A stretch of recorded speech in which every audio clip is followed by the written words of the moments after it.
ba cô nó cứ đôi cả khi tranh thực tế là kịch nơi còn làm thế sinh thì chụp cho mùi bong bóng chia phổ khmer nơi tiền nút có đôi chia sẻ mà chỉ cả phải nơi tiền nút bạn miền do anh rẽ mối ông cái miền thì bong kênh sạp ấy nơi càng cối sẽ tại bong bóng này chia một tray để cá nâng miền càng ai chun xây đây chỉ công càng nhiều dùng chun bỏ dương tại phần nọ ai đó mà lúc không liên đây mà chức thì ở Australia ta nâng miền Bắc Cam bị chăng ai đom là từ kênh Australia ai đom cho nhà mình đây bàจะตรงการเงินนี้ខ្ញុំសូមបកស្រាយបន្តិចទី1សិទ្ធិនៅក្នុងការធ្វើបាតកម្មគឺគាត់មានសិទ្ធិនៅក្នុងការរៀបចំធ្វើបាតកម្មចេញតែប៉ុន្តែខ្ញុំសូមឲ្យការបាតកម្មនេះគឺសូមគោរពសិទ្ធិរបស់ប្រជាពលរដ្ឋខ្មែរទាំងអ្នកទៅក្នុងប្រទេសនិងអ្នកនៅអូស្ត្រាលីដែលចូលរួមនៅក្នុងការជួបជុំគ្នានេះផងដែរព្រោះថាការជួបជុំគ្នានេះគឺជាការជួបជុំគ្នាស្វាគមន៍រវាងបងប្អូនក្នុងនិងក្រៅប្រទេសក៏ដូចជាការស្វែងយល់នូវព័ត៌មានចំនួនតាក់ទងវឌ្ឍនភាពអញ្ចឹងវាមិនខុសពីអ្វីដែលបានរៀបចំឡើងស្វាគមន៍ទៅដល់មន្ត្រីរបស់គណៈបព្វឆាងគណៈបក្សសង្គ្រោះជាតិដែលលោកបានមានវត្តមានទីនោះជាក់ស្ដែងលោកញយចម្រើនឯកឧត្តមញយចម្រើនក៏ទៅនៅទីនោះក៏មានការរៀបចំជួបដែរអញ្ចឹងសិទ្ធិនៅក្នុងរបស់ប្រជាពលរដ្ឋនៅក្នុងការចូលរួមស្ដាប់និងជួបជុំប្រជាពលរដ្ឋនេះជាមួយបងប្អូនខ្មែរយើងនេះគឺត្រូវតែគោរពបាទអាហ្នឹងគឺបងប្អូនមានសិទ្ធិបាតកម្មចេញទៅចោះប៉ុន្តែកុំឲ្យធ្វើអ្វីដែលលើសពីព្រំដែនដែលច្បាប់បានបើសិនជាលើសពីច្បាប់គឺនៅទីនោះនឹងទទួលខុសត្រូវពីច្បាប់អូស្ត្រាលីហើយបាទហើយដល់មកអូស្ត្រាលីមានចំនួនជាមួយមន្ត្រីរដ្ឋាភិបាលយើងនឹងជួបជាមួយនឹងសមាជិកសភារបស់អូស្ត្រាលីតាមបណ្ដារដ្ឋមួយចំនួនពិភាក្សាបញ្ហាហ្នឹងការងារទូទៅគឺការថ្លែងអំណរគុណចំពោះការយកចិត្តដាក់ទៅដល់សហគមន៍ខ្មែរយើងនៅទីនោះហើយក៏ដូចជាអាចពិភាក្សាទៅលើលទ្ធភាពនៅក្នុងការភ្ជាប់ទំនាក់ទំនងការងារផ្នែកយុវជនវប្បធម៌និងសិក្សាមានទទួលបញ្ចូលសមាជិកដែលបញ្ចូលជាមួយនឹងគណៈបព្វជិជននៅអូស្ត្រាលីនៅញូហ្សេឡង់យើងមានជួបរៀបចំកម្មវិធីដើម្បីជួបជាមួយសមាជិកការបកនៅទីនោះដែរបាទអាដាមចង់សួរថាអាដាមនឹងមានកម្រងទៅចូលរួមពិធីបុណ្យខួប100ថ្ងៃដែលគេនឹងធ្វើនៅចិត្តនៅអូស្ត្រាលីនឹងដែរអត់នៅក្នុងទីនោះខ្ញុំអត់បានទទួលការអញ្ជើញទេហើយយើងក៏មិនទាន់មានកម្រងនៅទីនោះព្រោះយើងមានកម្មវិធីផ្សេងទៀតដែលភ្ជាប់នៅទីនោះផងដែរបាទដែលជួបនឹងជាមួយសហគមន៍និងការងារផ្សេងទៀតចុះបាទអាដាមជើញទៅដល់នោះគេអញ្ជើញអាដាមនឹងទៅចូលរួមទេពិធីបុណ្យខួប100ថ្ងៃរបស់លោកកណ្ដាលកែមលីបាទអត់មានបញ្ហាអីដែរទេយើងគាត់ថាបើសិនជាកម្មវិធីអត់មានជុលជាមួយនឹងកម្មវិធីរបស់យើងបាទបងការបេសកកម្មលើកមួយបងជួបរឿងជួបចិត្តមួយចំនួនអាចជាបរិបទខ្មែរថាក៏មានសារទៅបងទៅកម្មវិធីខ្លះបងមានការព្រួយបារម្ភចំពោះតែបេសកកម្មទៅលើទី2អាចជួបរឿងជួបចាប់ពីការមួយនេះខ្ញុំសូមបញ្ជាក់អញ្ចឹងការរៀបចំធ្វើបាតកម្មនេះមិនមែនគឺធ្វើឡើងដោយចៃដន្យទេគឺមានការរៀបចំច្បាស់លាស់ហើយអំបញ្ញមិញនេះក៏មានលោកពូម្នាក់នៅអូស្ត្រាលីគាត់បានចេញមកហើយគាត់ថាគាត់បានត្រៀមលក្ខណៈរៀបចំក្នុងការបាតកម្មអញ្ចឹងការបង្កធ្វើបាតកម្មផ្សេងៗជាសិទ្ធិប៉ុន្តែសូមកុំឲ្យលើសព្រំដែនចំពោះខ្ញុំការបញ្ចេញមតិរបស់បងប្អូននៅទីនោះមិនមានអ្វីដែលជាការព្រួយបារម្ភទេកុំឲ្យតែធ្វើអ្វីលើសព្រំដែនច្បាប់ហើយប៉ះពាល់ទៅដល់គឺថាលើសពីព្រំដែននៃអង្គើអហិង្សាចូលអង្គើអហិង្សាប៉ះពាល់ដល់សមាជិកឬមួយសមាជិករបស់គណៈបព្វជិឬប្រជាពលរដ្ឋខ្មែរដែលចូលរួមតែប៉ុណ្ណោះអាដាមមានការភ័យខ្លាចទេបើសិនជាមានបាតកម្មកើតឡើងមែនអត់ទេព្រោះខ្ញុំធ្លាប់មិនមែនជាលើកទី1ទេព្រោះយើងកាលនៅអាមេរិកក៏មានច្រើនហើយដែរដូចខ្ញុំនិយាយអញ្ចឹងគឺការធ្វើបាតកម្មជាសិទ្ធិរបស់គាត់អញ្ចឹងយើងក៏មិនមានអ្វីដែរហើយការចូលរួមក្នុងកម្មវិធីក៏ជាសិទ្ធិរបស់ខ្ញុំចិត្តរបស់គណៈបព្វជិនិងសិទ្ធិរបស់ប្រជាពលរដ្ឋចូលទៅនោះដែរអញ្ចឹងគ្រប់គ្នាទៅវិញទៅមកបាទអាដាមអញ្ចឹងមានសំណើពីខាងអូស្ត្រាលីថាឲ្យអាដាមអាចលើកពិធីជប់លៀងនឹងទៅក្រោយពិធីបុណ្យសពវិញដើម្បីបង្ហាញពីការចេះខ្ញុំសូមបញ្ជាក់បន្តិចខ្ញុំបានឃើញលោកពូហុងលឹមគាត់បានចេញនៅคลิปមួយនឹងតាម Facebook និងសម្ភាសជាមួយអាស៊ីសេរីហើយមិញលោកពូជាយូហនក៏បានចេញคลิปមួយទៀតគាត់ថាប្រមូលគ្នាធ្វើបាតកម្មដោយសារមូលហេតុយើងជួបជុំគ្នានៅចំនៅក្នុងរង្វង់នៃពេលវេលា100ថ្ងៃខ្ញុំសូមជំរាបបន្តិចថាការលើកតឡៃកនេះដែលខ្ញុំចាំលោកពូហុងលឹមគាត់មាន3មូលហេតុទី1គឺជាការប្រមាថមើលងាយទៅលើវិញ្ញាណក្ខន្ធនិងជាការធ្វើឲ្យខុសប្រពៃណីទំនៀមទម្លាប់ការជួបជុំគ្នារវាងប្រជាជនខ្មែរនៅក្នុងលក្ខណៈជាគ្រួសារខ្មែរហើយជួបជុំគ្នាដើម្បីស្វែងយល់ពីព័ត៌មានស្រុកទេសនេះមិនមានអ្វីខុសទៅនឹងវប្បធម៌ប្រពៃណីនោះទេហើយក៏មិនមែនជាការមើលងាយទៅលើវិញ្ញាណក្ខន្ធរបស់ បណ្ឌិតកែមលីដែរយើងដឹងហើយការស្លាប់របស់បណ្ឌិតកែមលីជាការមួយដែលគួរសោកស្ដាយរាជរដ្ឋាភិបាលយកចិត្តទុកដាក់ហើយក៏បានចាត់វិធានការស្រាវជ្រាវនេះយ៉ាងយកចិត្តទុកដាក់តុលាការក៏បានធ្វើការងារទៅដែរប៉ុន្តែកន្លងទៅការងារនេះទៅបានមួយឆ្នាំចំនួនបានទាញជាបញ្ហានយោបាយឥឡូវម៉ោងនេះខ្ញុំគិតថាបញ្ហានេះត្រូវបានលើកឡើងដូចជាមិនសមស្របទេព្រោះបើសិនជានៅក្នុងកំឡុង100ថ្ងៃនេះមិនឲ្យមានការសប្បាយហើយការសប្បាយទាំងអស់ជាការមើលងាយទៅដល់វិញ្ញាណក្ខន្ធរបស់គាត់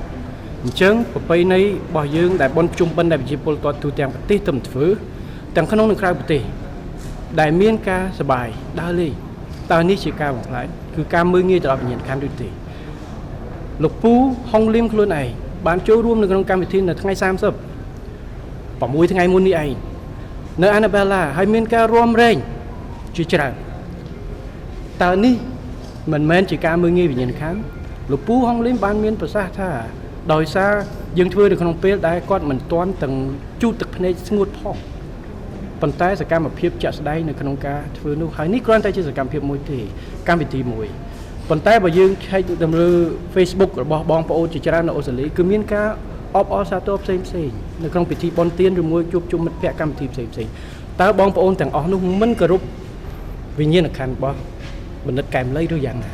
អញ្ចឹងបើសិនជាលោកពូហុងលឹមគាត់អាចចូលរួមកម្មវិធីរួមរែកនៅថ្ងៃ30បានហេតុអីក៏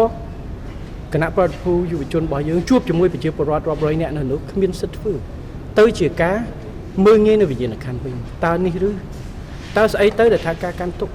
ហើយកាន់ទុកវាមានលក្ខណៈរូបភាពច្រើនណាស់បងប្អូនគ្រាន់តែដឹងបើថានិយាយពីទំនៀមទម្លាប់យើងបើនិយាយពីកាន់ទុកពាក់កៅអៅសខ្មៅមានបូ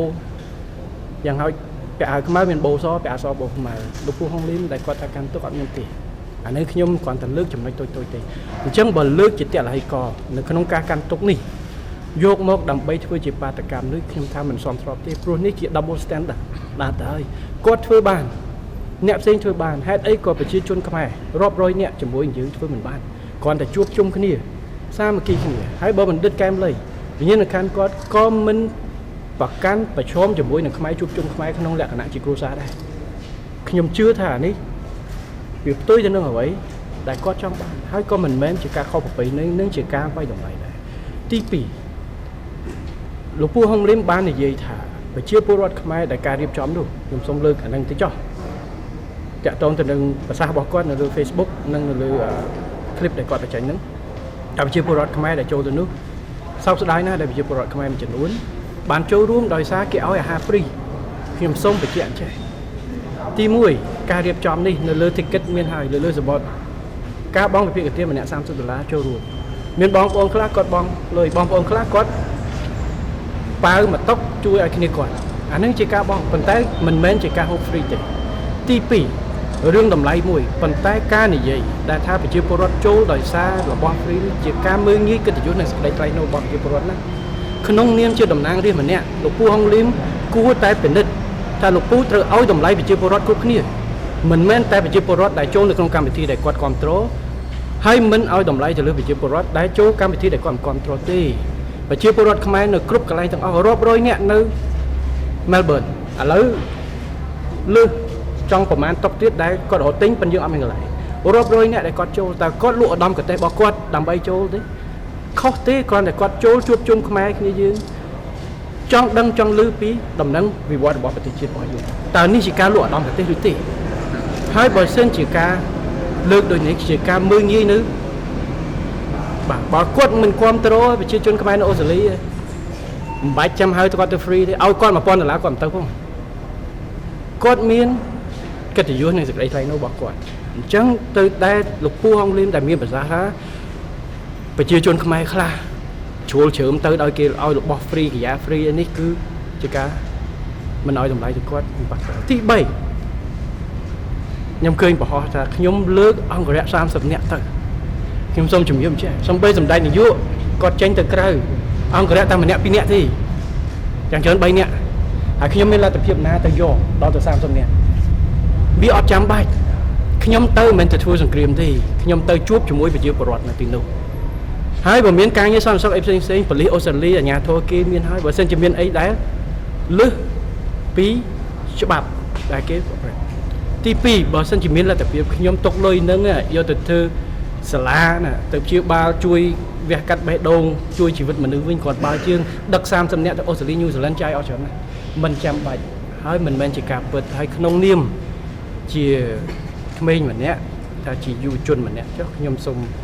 ទីមួយជំរាបជូនលោកពូហុងលឹម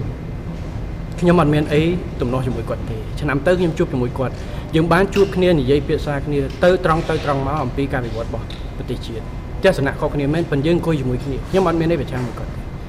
ក្នុងនាមគាត់ជាអ្នកនយោបាយជាន់ខ្ពស់ម្នាក់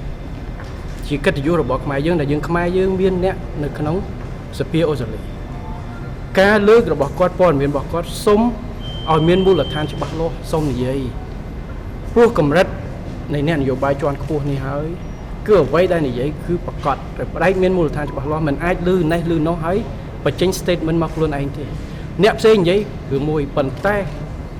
ខ្លួនពុកដែលជាអ្នកមានកិត្តិយសដែលជាគំរូដល់ប្រជាជនខ្មែរយើងជាច្រើនគួរតែនិយាយឬមួយបញ្ចេញព័ត៌មានអ្វីដែលផ្អែកទៅលើមូលដ្ឋានច្បាស់លាស់30នាក់អត់ពិបាកឆែកទេអ្នកដែលទៅនឹងមានមុខទាំងអស់ថតទៅបងប្អូនយកទៅឆែកទៅពីណាធ្វើការនៅកន្លែងខ្លះមាននៅក្រសួងយុតិធម៌មាននៅក្រសួងហិរញ្ញវត្ថុមាននៅcivil មាននៅធម្មការមាននៅទាំងអស់បាទហើយបើគាត់ចង់ឆែកទៅអ្នកដែលទៅជាមួយខ្ញុំមានពីណាខ្លះធ្វើការស្អីស្រួលណាស់តាមមានប្រមាណអ្នកចេញពីកំងដូអង្គរៈអត់មានទេអញ្ចឹង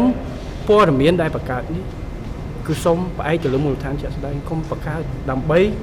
ធ្វើឲ្យជ្រួលច្បាស់ព្រោះពេលដែលពូមានប្រសាសន៍គឺគេស្ដាប់ហើយបើសិនព័ត៌មានមិនច្បាស់វាអាចជះឥទ្ធិពលអាក្រក់ទៅដល់ការស្ដាប់ការយល់ឃើញផ្សេងបាទអានេះគឺតាក់ទងទៅនឹងការងារនេះដែរបាទអញ្ចឹងសូមអរគុណបងប្អូនសុខសប្បាយបាទអរគុណ10នេះចឹងដើម្បីធ្វើយ៉ាងណាដើម្បីបញ្ជឿបាត់ហេតុដូចកើតឡើងអាមេរិកចុះដល់បាត់ហេតុមិនទៅមានអំពើហិង្សានៅដូចឆ្នាំនេះបាទគឺថាដែលមានទៅបោះទីនេះ